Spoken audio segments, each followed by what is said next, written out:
Hi, and welcome to the latest episode of the Pig Edge, Teagasc Pig Podcast with me, Amy Quinn, where we are bringing you the latest news, information, and advice to keep Irish pig farmers up to date. For this episode, we are joined by Louise Clarke, Teagasc Pig Advisor based in Ballyhaise, to discuss why farmers should be targeting 100 kilo total litter weaning weight per sow. I first asked Louise to explain to us what exactly this target is and how it differs to what farmers might previously have been doing. So ideally, from an efficiency point of view, we would like to be targeting 100 kilos wean per sow. I suppose you could say that the 100 kilo weaning weight per sow is kind of a new KPI that has emerged in more recent years. So what producers will do who are using this KPI is on the day of weaning, the farmer or the stock person will weigh the intact litter as a whole and get the figure from there. So they're not looking at individual birth or weaning weights of pigs, but in fact the group weight of the entire litter.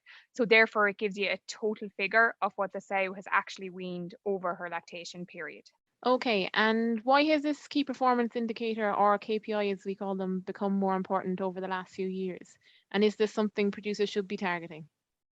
Yeah, so I suppose due to the significant increase in litter size over recent years, the birth weight and therefore the weaning weight has reduced across the country. So we know that every extra piglet born reduces the average weight by about 40 grams per piglet. However, what we also know is that weaning weight of the pig is a critical factor in determining its lifetime performance.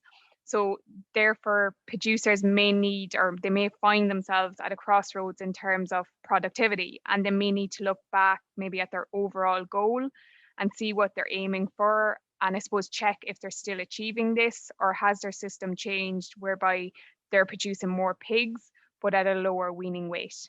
Okay, so is it better to have more pigs at a lower weaning weight or less pigs at a higher weaning weight? So with this, I suppose there's pros and cons to both situations. Every unit is different and they will all have different goals to aim towards. But I suppose it's about finding the situation that best suits your system and then being able to future-proof that system as much as possible.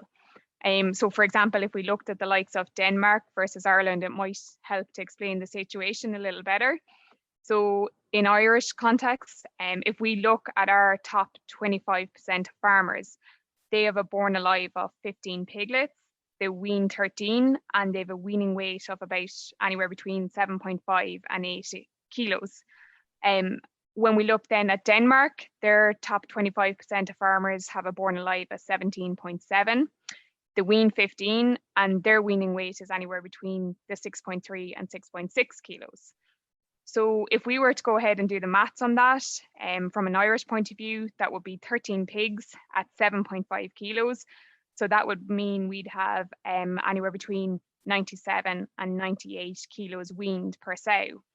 And then in Denmark, they have the 15 pigs weaned at 6.3 to 6.6 kilos.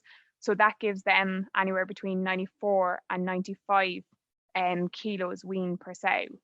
So in that instance, they have more pigs coming through the system, but at a lower weaning weight. So you can see that both systems obviously have pros and cons attached to them, but I suppose it's about what's more efficient for your system. And also bearing in mind with new EU regulations coming down the line in terms of antibiotics and the ban on the use of zinc oxide at therapeutic levels, it is going to be much harder to manage the smaller piglets post-weaning. Okay, how do we go about achieving the 100 kilo weaning weight per sow then?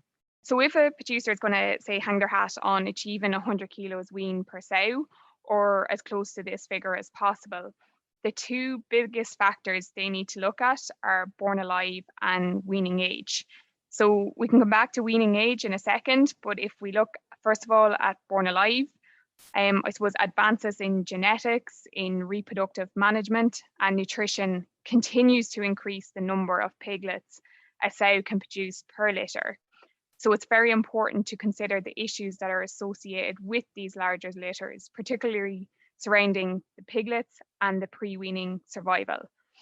So we know in Ireland, our born alive figure is increasing all the time. And in the most recent EPM performance figures, the 2020 average born alive came in at 14.26.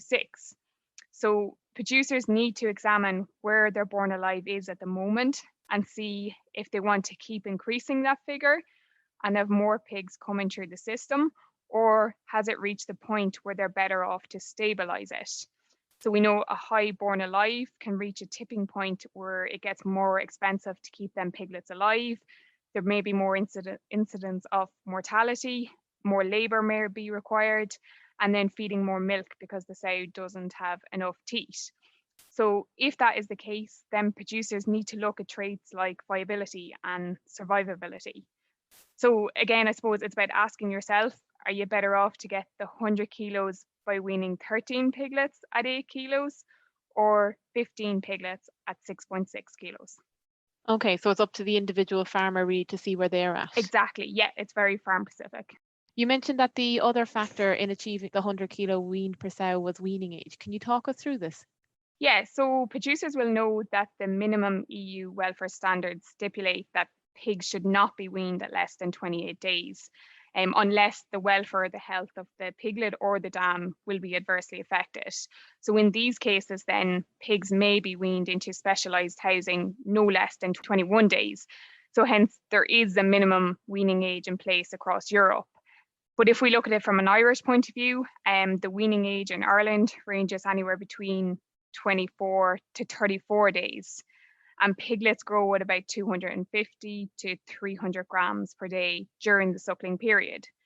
So by extending the weaning age as close to the 30 days as possible, it's a very effective way of improving weaning weight.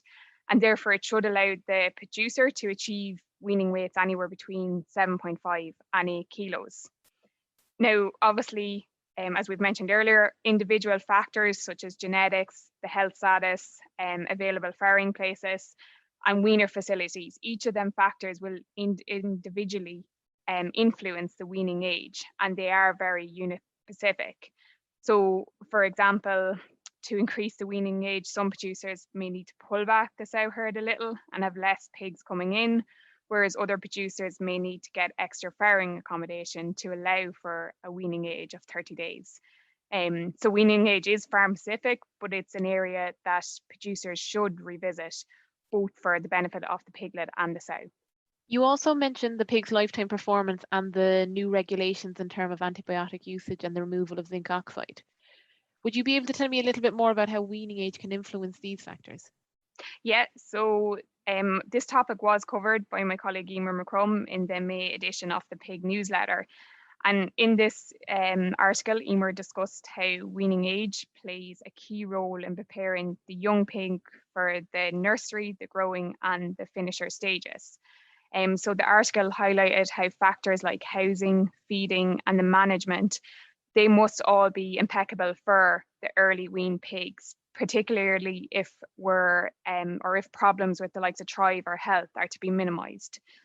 So then research has also shown that there's far fewer problems with pigs, when pigs are weaned at 28 days. So the heavier piglet at weaning has been shown to be able to adapt better. So through things like having greater feed intakes, having lower removal rates, and they're more efficient in terms of growth and feed conversion during the next 4 weeks.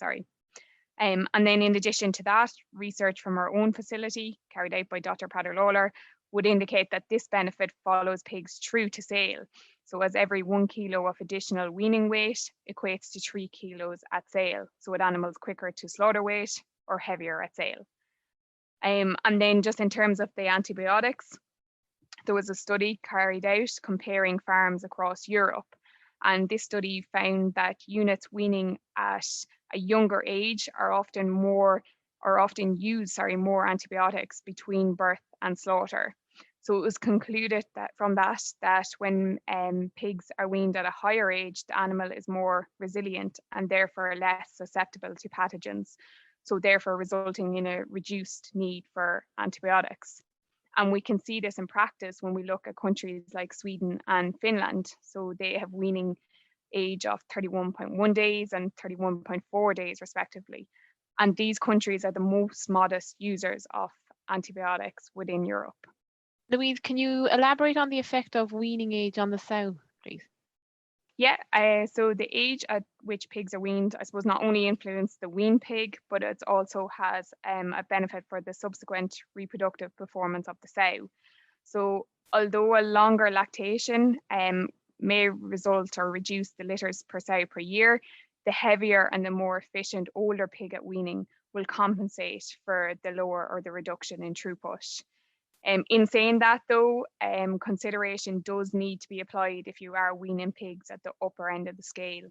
So for producers that would be weaning pigs, say at 34 days, we know that lactation is the most demanding period in a sow's life. So in order to make sure that the sow has sufficient milk to rear her piglets, and that by increasing the weaning age, you're not going to put the sow at a higher risk of a body weight loss or say slower return to estrus or a reduced pregnancy rate in the subsequent lactation. So therefore accurate measurements of the sow's lactating intakes needs to be observed, and it should be done before any adjustments are made to the weaning age. So I suppose ideally the best weaning age is essentially a balance between the sow's needs and the piglet's needs. We've discussed born alive and weaning age. Are there any other factors the producer should be looking out for? Yeah, so successful weaning, I suppose, requires a combination of different factors. So things like genetics, the health status, farrowing house management, things like cross-fostering, creep feeding, I've mentioned lactating intakes already, and even weaner facilities. So all these factors will play a part in the successful weaning of pigs. And to be fair, I think each factor could be a podcast in themselves. So I won't go into any of the specific parts, apart from mentioning maybe that all of them should be carried out with best practice in mind. And then just to remind your audience that some of these topics have already been covered. So for example, the lactating intake, and then more recently, Dr. Keelan O'Driscoll talked about the best practice in cross-fostering. So then they're well worth a listen, and they are available on Teagasc's website. But I suppose going forward and looking at the next couple of years, this will bring many changes to how we manage the wean pig. And aside from the usual ones like health, etc., the weaning age and the born alive figure will play a very important part in our pigs being able to adapt to these changes. So I suppose the ultimate aim of the higher weaning weight is for the producer to work smarter and not harder. Thanks, Louise. On that note, we'll leave it there. There's a lot there for people to think about. Thanks very much for joining me today. Thank you. That's it for this episode of The Pig Edge, and many thanks to Louise for joining me on the show. Don't forget to rate, review and subscribe on Apple Podcasts or Spotify so you never miss an episode. And for more farming information, go to teagasc.ie. I'm Amy Quinn. Thanks for listening.